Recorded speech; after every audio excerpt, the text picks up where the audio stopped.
जय श्री सूर्यदेव, जय श्री राधे कृष्ण। आप सभी का हमारे YouTube चैनल पे बहुत बहुत स्वागत है। आइए आज सुनते हैं रविवार व्रत की कथा। रविवार के व्रत में इस दिन भगवान सूर्य देव का पूजन किया जाता है। रविवार का व्रत जो कि इस भगवान सूर्य देव को प्रसन्न करने के लिए रखा जाता है। भगवान सूर्य देव जो कि ग्रहों के राजा कहलाते हैं। जो भी सच्ची श्रद्धा के साथ रविवार का व्रत करते हैं, भगवान का पूजन करते हैं, कथा श्रवण करते हैं, भगवान सूर्य देव की कृपा से आरोग्यता की प्राप्ति होती है। भगवान सूर्य देव केवल आंख की पीड़ाओं को छोड़कर सभी प्रकार के रोगों को नष्ट करने वाले हैं और सुख समृद्धि का आशीर्वाद प्रदान करने वाले हैं। तो आइए सुनते हैं रविवार व्रत की कथा। तो बोलिए प्रेम से भगवान सूर्य देव की जय। बहुत समय पहले की बात है कि एक बुढ़िया थी। उस बुढ़िया का नियम था कि वह प्रति रविवार को सवेरे ही स्नान आदि कर घर को गोबर से लीप कर फिर भोजन तैयार कर भगवान को भोग लगाया करती थी। उसके बाद स्वयं भोजन ग्रहण करती थी। ऐसा करने से उसका घर अनेक प्रकार के धन धान्यों से पूर्ण था। भगवान श्री हरि की कृपा से घर में किसी भी प्रकार की कोई कमी नहीं थी और ना ही कोई विघ्न था और ना ही कोई दुख था। सब प्रकार से घर में आनंद था। इस तरह कुछ दिन बीत जाने पर उसकी एक पड़ोसन जिसकी गौ का गोबर वह बुढ़िया लाया करती थी, विचार करने लगी कि यह वृद्धा सर्वदा मेरी गौ का गोबर ले जाती है, इसलिए अपनी गौ को घर के भीतर बांधने लग गई। बुढ़िया को गोबर न मिलने से रविवार के दिन अपने घर को न लीप पाई, इसलिए उसने ना तो भोजन बनाया न भगवान को भोग लगाया और स्वयं भी उसने भोजन का एक अन्न भी ग्रहण नहीं किया। इस प्रकार उसने निराहार व्रत किया। रात्रि हो गई और वह भूखी ही सो गई।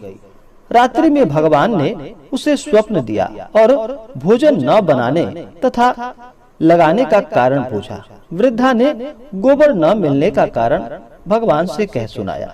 भगवान ने कहा कि हे माता, हम तुमको एक ऐसी गौ देते हैं जिससे कि सभी इच्छाएं पूर्ण होती हैं, क्योंकि तुम हमेशा रविवार को गौ के गोबर से लीपकर भोजन बनाकर मुझे भोग लगाकर खुद भोजन ग्रहण करती हो। इससे मैं बहुत प्रसन्न हूँ और तुमको वरदान देता हूँ। निर्धन को धन और बांझन स्त्रियों को पुत्र देकर दुखों को दूर करता हूँ तथा अंत समय में उन्हें मोक्ष प्रदान करता हूँ। स्वप्न में ऐसा वरदान देकर भगवान वहाँ से अंतर ध्यान हो गए और वृद्धा की आंखें खुली तो वह देखती है कि आंगन में एक अति सुंदर गौ और बछड़ा बंधा हुआ है। वह गाय और बछड़े को देखकर अति प्रसन्न हुई और उसको घर के बाहर बांध दिया और वहीं खाने को चारा डाल दिया। जब उसकी पड़ोसन बुढ़िया ने घर के बाहर एक अति सुंदर गौ और बछड़े को देखा तो द्वेष भाव के कारण उसका हृदय जल उठा और उसने देखा कि गाय ने सोने का गोबर दिया है, तो वह उस गाय का गोबर वहां से उठाकर ले गई और उस गोबर सोने के गोबर की तरह ही अपना गाय का गोबर वहां पे रख गई। वह नित्य प्रतिदिन ऐसा ही करती रही और सीधी सादी बुढ़िया को इसकी कोई खबर न थी। तब ईश्वर ने सोचा कि चालाक पड़ोसन के कर्म से बुढ़िया ठगी जा रही है, तो ईश्वर ने संध्या के समय अपनी माया से बड़े जोर शोर से आंधी चला दी। बुढ़िया ने आंधी के भय से अपनी गौ को भीतर बांध लिया और प्रातः काल जब वृद्धा ने देखा कि गौ ने सोने का गोबर दिया है तो उसके आश्चर्य का ठिकाना न रहा। वह प्रतिदिन गौ को घर के भीतर ही बांधने लगी। उधर पड़ोसन ने देखा कि बुढ़िया गौ को घर के भीतर बांधने लगी है और उसका सोने का गोबर उठाने में नहीं बन पा रहा था, तो वह ईर्ष्या और डाह से जल उठी और कुछ उपाय न देखकर पड़ोसन ने उस देश के राजा की सभा में जाकर कहा कि हे महाराज, मेरे पड़ोसन में एक वृद्धा के पास एक ऐसा गौ है जो आप जैसा राजाओं के पास ही रहने योग्य है। वह नित्य सोने का गोबर देती है। आप उस सोने से प्रजा का पालन करिए। वह वृद्धा इतने सोने का क्या करेगी? राजा ने यह बात सुनकर अपने दूतों को वृद्धा के घर से गौ लाने की आज्ञा दे दी। वृद्धा प्रातः काल ईश्वर को भोग लगाकर भोजन ग्रहण करने ही जा रही थी कि राजा के दूत वहां पर आए और गौ खोलकर वहां से ले गए। वृद्धा काफी रोई चिल्लाई, किंतु कर्मचारियों ने कुछ भी उसकी एक ना सुनी। उस दिन वृद्धा गौ के वियोग में भोजन न खा सकी और रात भर रो रो कर ईश्वर से गौ को पुनः पाने के लिए प्रार्थना करने लगी। उधर राजा गौ को देखकर बहुत प्रसन्न हुआ, लेकिन सुबह जैसे ही उठा तो सारा महल गोबर से भरा हुआ दिखाई देने लगा। राजा यह देखकर घबरा उठा।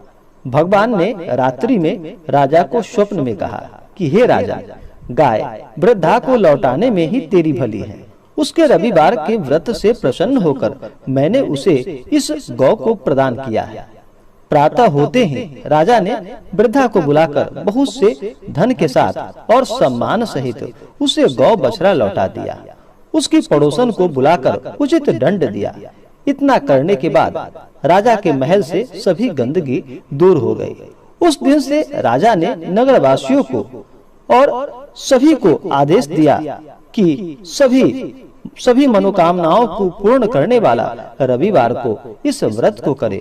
व्रत करने से नगर के सभी लोग सुखी जीवन व्यतीत करने लगे। कोई भी बीमारी तथा प्रकृति का प्रकोप उस नगर पर नहीं हो पा रहा था। सारी प्रजा बड़ी सुख से रहने लगी और भगवान सूर्य देव का सभी भजन कीर्तन और व्रत करने लगे। हे भगवान सूर्य देव, जिस प्रकार आपने उस बुढ़िया पर अपना कृपा किया, हे प्रभु आप अपने भक्तों पर इसी प्रकार से सदैव अपना कृपा दृष्टि बनाए रखना। जो भी आपका व्रत करे, जो भी आपके व्रत का कथा श्रवण करे, हे भगवान सूर्य देव, उसके घर को सभी प्रकार से सुखों से पूर्ण रखना। घर में हर प्रकार से धन धान्य भरा रखना। तो बोलिए प्रेम से भगवान सूर्य देव की जय। इसी प्रकार से जो भी भक्त, जो भी जातक सच्ची श्रद्धा के साथ, नियम और निष्ठा के साथ रविवार का व्रत करते हैं, भगवान सूर्य देव का पूजन करते हैं, इन्हें अर्घ्य प्रदान करते हैं, इससे भगवान सूर्य देव प्रसन्न होकर के आरोग्यता को प्रदान करते हैं तथा अपने भक्तों को मनोवांछित फलों को प्रदान करते हैं।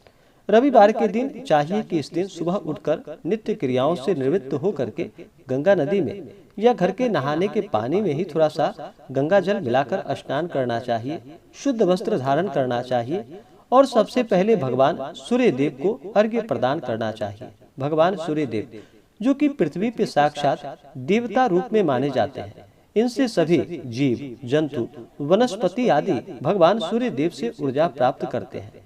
भगवान सूर्य देव को प्रसन्न करने के लिए जल में लाल चंदन और लाल पुष्प डाल करके भगवान सूर्य देव को अर्घ्य प्रदान करना चाहिए।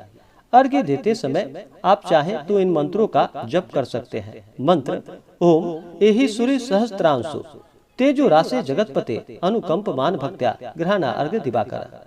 इन मंत्रों के द्वारा भगवान सूर्य देव को अर्घ्य प्रदान करना चाहिए। यह अगर मंत्र बोलना संभव ना हो तो आप ओम श्री सूर्य देवाय नमः, श्री भास्कराय नमः, श्री दिवाकराय नमः, ओम घृणी सूर्याय नमः, इन मंत्रों का आप उच्चारण कर सकते हैं और भगवान सूर्य देव को अर्घ्य प्रदान करें। इससे लाभ की प्राप्ति होती है। जो भी रविवार का व्रत करते हैं उन्हें रविवार के व्रत में शुद्ध और सात्विकता का पालन करते हुए, धर्म का आचरण करते हुए इस दिन व्रत को रखना चाहिए और सूर्यास्त होने से पहले ही एक समय मीठा भोजन ग्रहण करना चाहिए। रविवार के व्रत में सूर्यास्त के बाद भोजन ग्रहण नहीं किया जाता है, तो इस बात का ध्यान रखें। अगर आप सूर्यास्त से पहले भोजन ग्रहण नहीं कर पाते हैं तो फिर अगले दिन जाकर के सूर्योदय होने के बाद ही भोजन ग्रहण करना चाहिए।